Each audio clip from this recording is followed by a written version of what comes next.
The Florida Gators are headed to the Final Four to take on the Auburn Tigers. Oh my, we've got a rematch.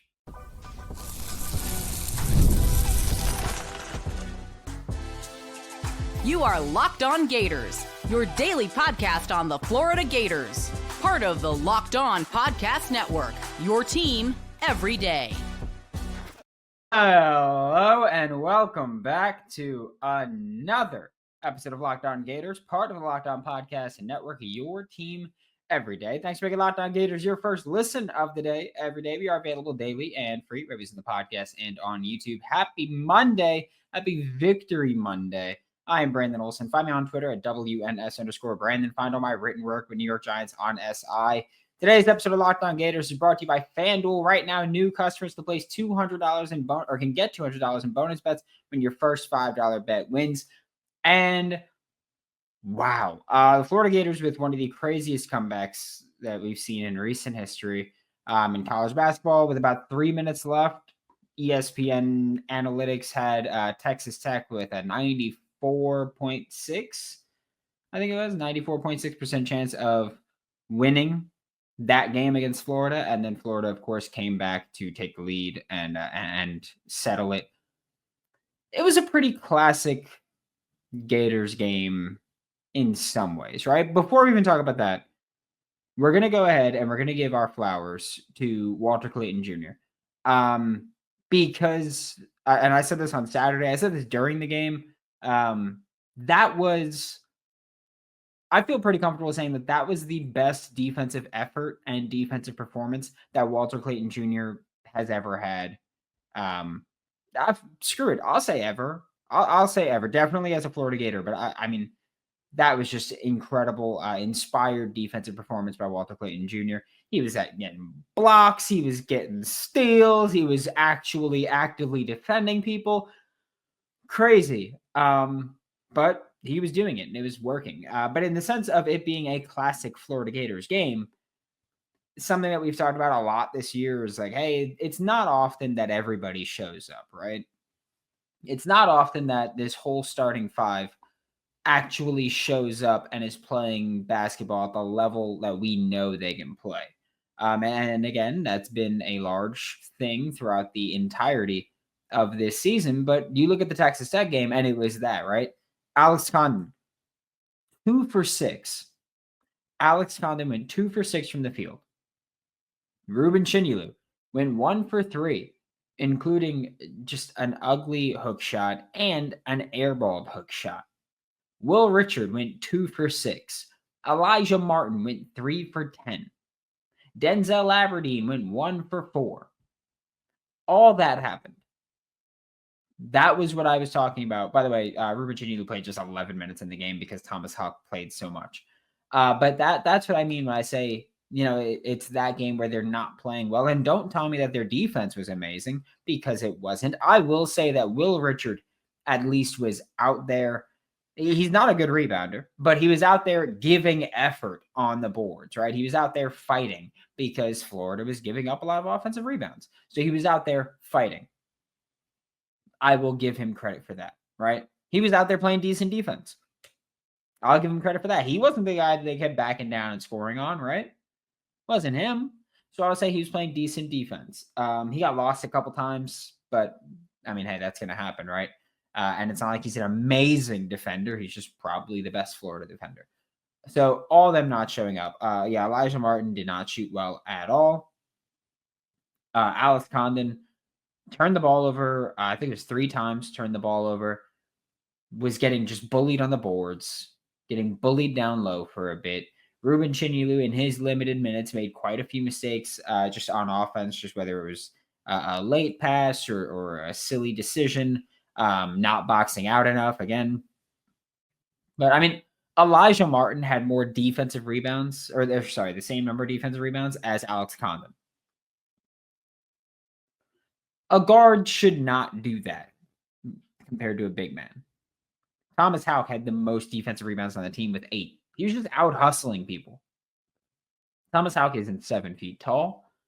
He's not an incredible athlete. He's a really good athlete. But just compared to the rest of the talent on the court, he's not an incredible athlete. It's not like he's just more athletic than everybody. He's not stronger than everybody. He was just working his tail off. That's it. That's what he was doing that I feel like Florida's bigs weren't doing. But again, this is one of those games where you look at it and you say, all right, the resiliency of this team is incredible, right? It is, because they have constantly been in situations where they need to fight back and claw into the game. I've brought up, the Georgia game where they were down 26, came back to take the lead, ultimately lost the game. But again, and I'm not saying moral victory, like, oh yeah, that was great. But I'm just saying, as far as resilience goes, that's where it is. They didn't finish the job. But as far as fighting and clawing back when you could have rolled over and died, when it was way easier to roll over and die, that's impressive. So that kind of stuff that I'm talking about. But the issue with all that resiliency is that so often it feels like a lot of it is self-inflicted, right? And I will also say this, and everybody, we talked about this Saturday in the post-game live show. I have been very critical of the Florida Gators, right?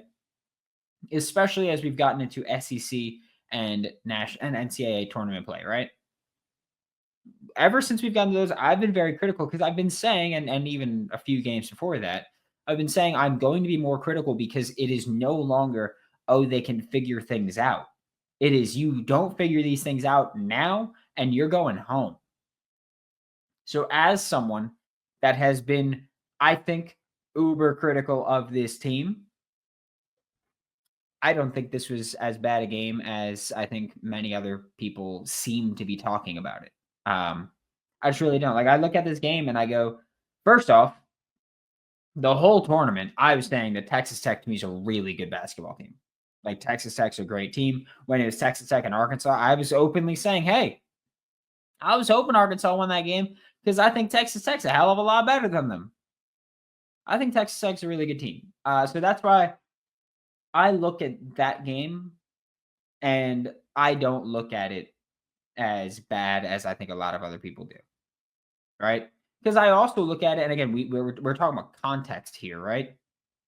This is a Texas Tech team that started the game, 6 for 7 from 3.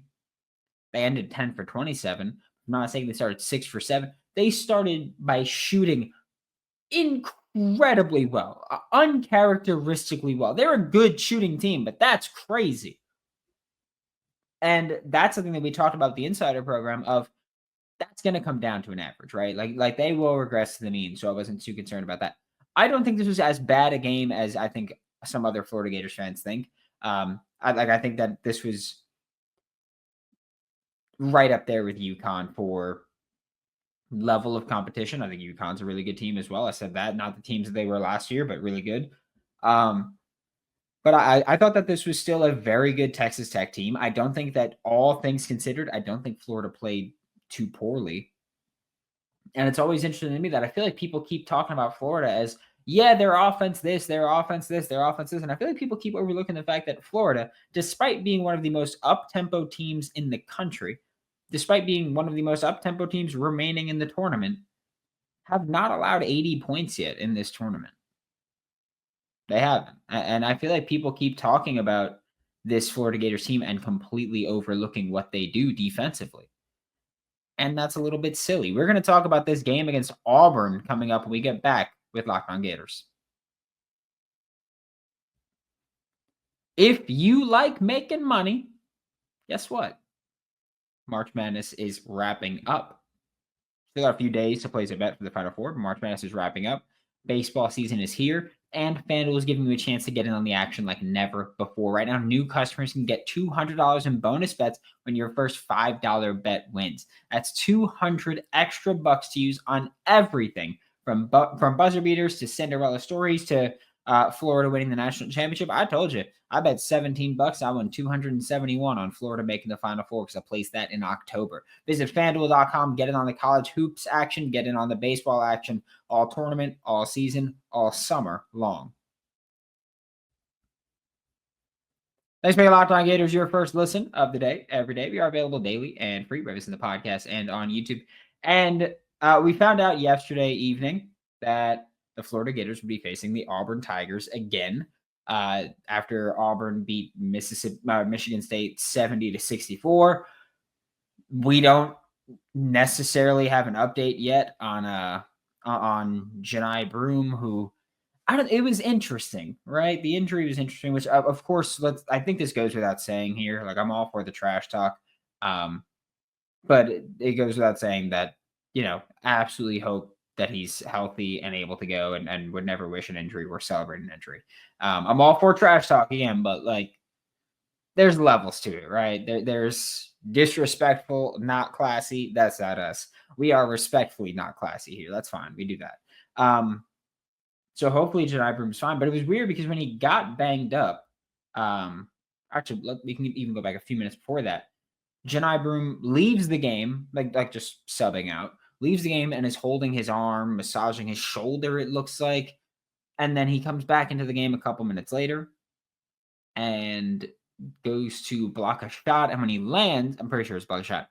And when he lands, starts grabbing looked like his elbow, and the TV, it looked like he said, "I'm done."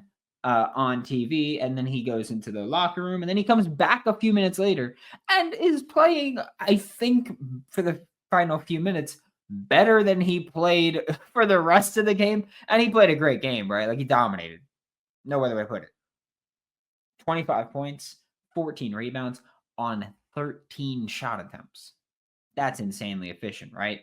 2 for 2 from 3, including what I don't know if you would consider it the dagger, but for me, when he hit that 3 late on the wing, it felt like the dagger. Again, that's just how I see it. It was like, it felt like that, like he hit that, and I was like, all right, that's the moment. But for me, when I look at Florida and Auburn, they have the approach, right, of analytics and trying to be built around that. We know that Florida has that same approach. We get the overlapping, Todd Golden, Bruce Pearl storyline here as well. But Auburn, similar to Florida, and by that I mean, like, you look at the shot charts most of the time, and Auburn does a lot of their work around the rim and a lot of their work from 3, and that's the way that they do it. That's the way they choose to attack, because that's what analytics say the best ways to attack. Like, you look at their shot charts, and it's not that they completely ignore midi or close mid-ish range, free throw line jumpers and floaters, but you look at their shot charts, and oftentimes it's 3s and right under the basket. There's just a cluster under the basket, and there's a bunch of dots or squares, whatever website you're looking at, around the 3-point line. And that's how they're built to work. That's how they're built to operate. That's what they want to do. They want to get points in the paint, and they want to shoot 3s. For Florida, just listen to me. We're going to talk numbers. I'm going to throw a lot of numbers at you here. Florida has been outscored in the paint in 3 of the 4 tournament games so far. Okay. The only one they weren't outscored in the paint in was the Maryland game. That's it. Every other game, Florida has been outscored by their opposing team, again, in these 4 March Madness games, outscored by the opposing team in the paint, except for the Maryland game, in which Florida outscored Maryland 38-30, right? And so there's that. Part of it was also, Maryland shot more free throws, all that. When Florida was at their hottest, like the SEC tournament and the games leading up to it, in the games leading up to the tournament, so from the Georgia loss, so the final 3 games, because they lost the Georgia game, they played 3 regular season games, and then SEC tournament started. In those final 3 regular season games, Florida averaged 40 points in the paint per game and averaged 36 points from 3 per game. They allowed 33.3 and 21. So they had a basically 7-point differential there in points in the paint. They had a 15-point differential from 3. Then you go to SEC tournament play, right? Then you go into the SEC tournament play, and they average 41 points in the paint per game. 1 more point per game. They average 30 points from 3, 6 less points per game, right? They allowed 34 points in the paint per game, and they allowed 23 points in the paint per game. Or points from 3 per game. So they allowed slightly more. They scored slightly less and allowed slightly more. Okay, overall. In the NCAA tournament, they've averaged 32 points in the paint per game, which is down again from 33.3. No, I'm sorry, from 40 to 41 to 32 points in the paint per game. Big drop off. 29.25 points from three. Again, a slight drop off there, but still a drop off. Allowing 37 points in the paint per game, which is more than usual, and allowing 19.5 points from three, which is less than usual. So at least they've balanced out there. But this is a team that, for Florida, that trend is not promising when you look at Auburn and how they're going to attack and what they're going to try to do. The biggest difference for Florida has been that to end the regular season in those 3 games, on average, they shot or made 3 less free throws than their opponents. In the conference tournament, they made, on average, 1 more free throw than their opponents. And in the NCAA tournament in March Madness, they've made 8 more free throws on average than their opponents. Like, that's the difference. But as far as points in the paint, as far as threes, that's where we're talking about it as something that needs to be cleaned up. Again, threes has been decent. I will say this. Points from 3 have been slightly inflated, or I guess deflated. Looks better in Florida's favor, we'll say. Partially because Norfolk State shot 2 for 14 from 3 in their matchup. So Norfolk State shooting so poorly. UConn had open looks and missed them. It's those trends where I don't think you can get away with some of those same issues against Auburn or any team in the Final Four, right? If you are allowing points in the paint, especially the way that you allowed them against Texas Tech destroyed Florida interior with a couple things, right? It was the pick and roll that Florida had no answer for, really, which Auburn will be using quite a bit and probably more effectively. So it was that pick and roll, and then it was just straight up hammering the post, right? You look at the second half of that game, and one of the reasons that I think people started feeling deflated about the game was that there was a stretch where Texas Tech would just go down and say, hey, either JT Toppin or Darian Williams, give them the ball, let them work in the post, let them work their way down and get a shot around the rim. And it was working so frequently. Like, they were hammering it. Like, it was just like, yep, walk them down. Just walk them down. Just do it. And that was happening. And Florida had no answer for it. Thomas Houck was just not capable of defending that. Like, I don't fault Thomas Houck that much for it, right? Because he's not a true big. He's 6'9". He's one of the best rebounders on the team, but he's not an interior paint protector, right? That's not his job. That's not his role. That's not his game. Alex Condon was doing a poor job. Ruben Chinulu in his limited minutes did a poor job. Micah Hanlockton tried his best, but again, 1, limited minutes, and 2, he's someone that I think especially struggles defending the pick and roll just because he's not a great athlete, right? And so for him to come up to help over top, because you don't want to give up an open 3, that then puts him out of position sometimes if he's coming up over top. If he's not coming up over top, that leaves room for the 3. And even if he's not coming up all the way, big men will still be able to drive by him frequently. Because again, he's especially that he's added weight, he's a bit slower. He's not a great athlete. So for Florida, like for me, that's the biggest concern that you have to fix. We'll talk about the rest of the Final Four when we get back with Locked On Gators.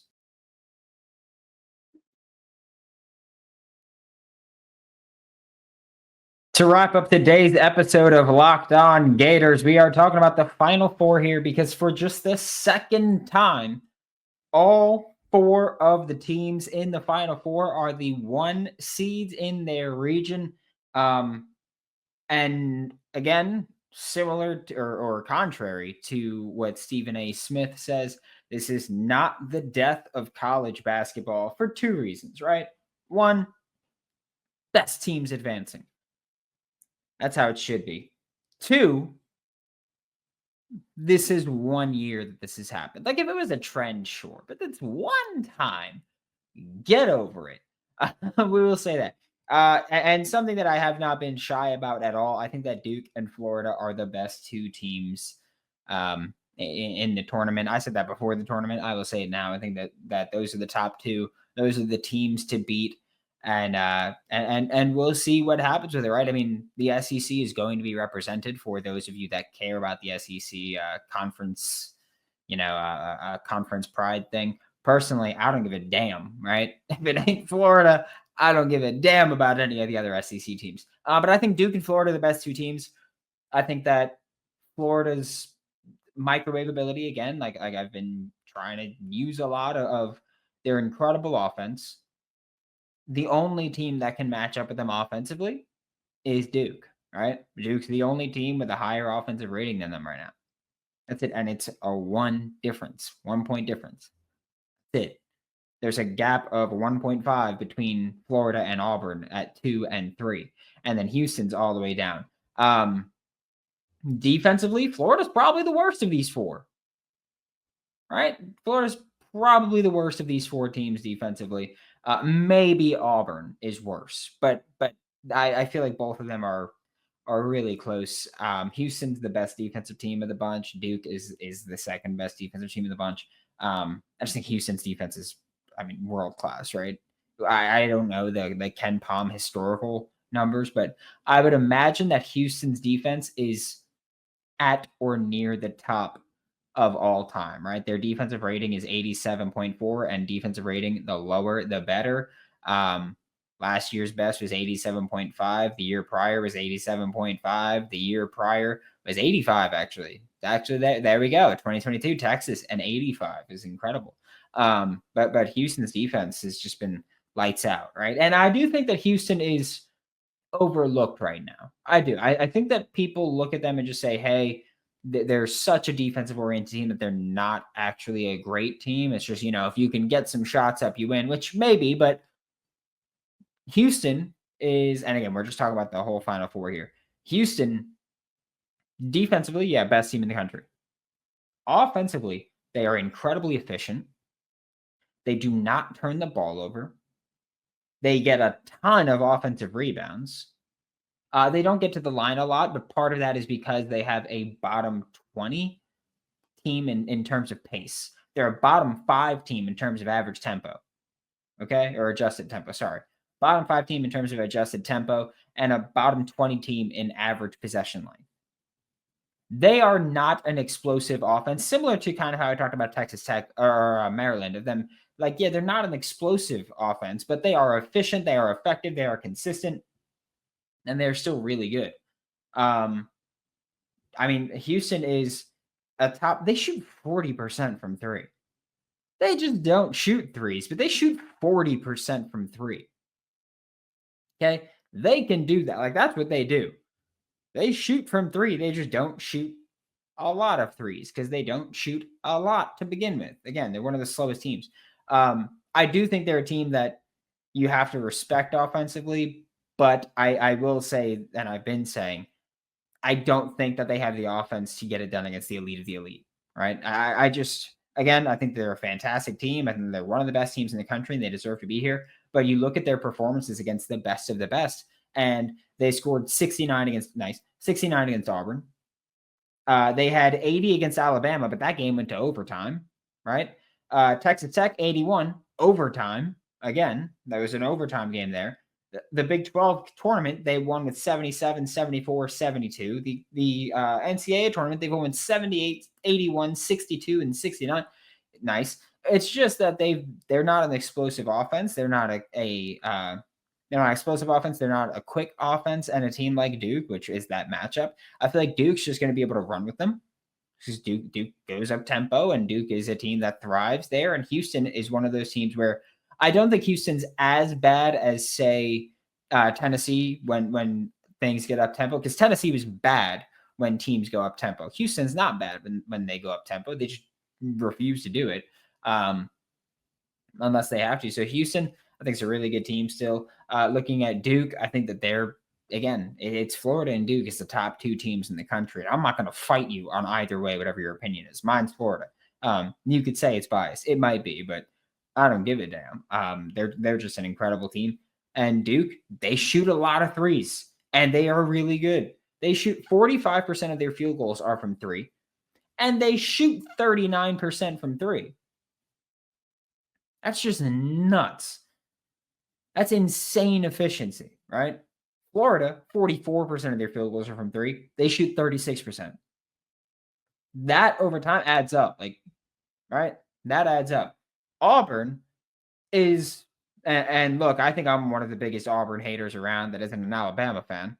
But Auburn is back to playing the basketball, the level of basketball they were playing around the time that they played Florida the first time, right? Because you go to the time they played Florida the first time, they beat Tennessee, blew out LSU, beat Mississippi Ole Miss by a 10-point win. They beat Oklahoma by a good bit. They lost to Florida. They beat Vandy handedly. They beat Alabama handedly. They beat Arkansas handedly. They beat Georgia handedly. Like they went on that insane tear where for about 20 games, their one loss was Florida, and then they ended the season poorly. That was it. Like they're back to playing that ball. They're back to playing their best ball. And look, I hate Auburn, right? It's fun to talk trash to and about Auburn, right? But that doesn't change the fact that they're one of the best teams in the country and that they're in this and they're playing good ball right now. Like the way that they beat Michigan State was, I don't think anything spectacular, but it's like, hey, Michigan State, they're gonna try to make things a bit messy, right? Michigan State's the kind of team where they want to make things a bit messy. They want to play really great defense, and they want to make you earn it offensively. That's it. That's what they want to do. They want to make you earn it offensively. They want to be pretty consistent. And this is a Michigan State team that I don't think many people viewed as an Elite Eight team. I know that a lot of people, I get the seeding, but I know that a lot of people were not talking about Michigan State as a legit team that was going to make a legit deep run in this tournament, and they did. And so with Auburn, they played this messy game and they won it. Michigan, they played a messy game and they won it. Creighton, they played a good team and they won. Alabama State, they blew them out. Like this is an Auburn team that right now is back to playing really good basketball. This is a damn good Final Four. I don't give a damn about what anybody says about the death of college basketball because there wasn't a Cinderella team. Look, not for nothing. Like I love the Cinderella stories. They're great. But if we're going to be real about it, the best teams have made a deep run. We may have been, I'll use this dramatic term, even though I don't agree with it. We may have been robbed of a Cinderella team, but what we are seeing is the quality. We are seeing the four best teams in the country match up in the Final Four. After we got our Final Eight, or our Elite Eight, had 8 of the 9 top teams in the country. All of them were in the top 9. That kind of stuff is ridiculous. Yeah, we might not have the storyline, but we're getting the damn good product on the court right now. I'm cool with it. Thanks for making Locked On Gators your first listen of the day every day. We are available daily and free reviews in the podcast and on YouTube. We'll be back tomorrow, talk more Florida Gators basketball, maybe football. Who's to say? For Locked On Gators, I'm Brandon Olsen. Don't forget to follow me on Twitter at WNS_Brandon. Find all my written work with New York Giants on SI, and I will see you all next time.